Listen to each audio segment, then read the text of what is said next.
Cadence of Conflict, Asia, January 30, 2017. The conflict in the Pacific is turning into a brick wall at the speed of sound. Trump vowed to deny China access to islands that don't exist on household globes and maps.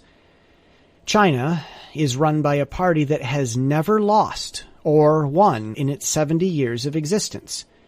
China wants Washington to recognize one China, quote unquote, but that China, regardless of which claimant defends it, is engaged in a publicly funded military war between two political parties.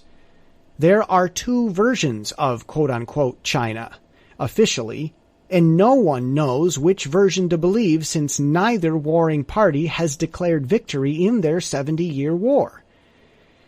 Given the outstanding ambivalence, Trump may have just declared his own definition of victory for them. When London meets a spontaneous cloud of smog, the comparison is to China. We all know who Londoners are thinking about and what they are thinking about them. So, when Trump makes headlines in China, China makes headlines in London.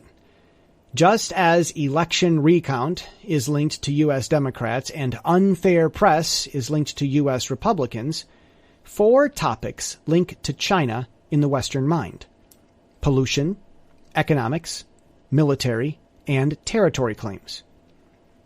To compound China's precarious position, the EU is making demands about a lawyer's human rights.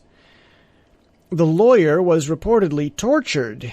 In rare form, the EU is demanding that he be released and the situation investigated. The tortured lawyer report comes in the middle of a Chinese crackdown on the VPNs Chinese people use to connect to social media banned by Beijing. China can't maintain battles on so many fronts. Not with a new sheriff in the White House who isn't afraid to make orders of his own.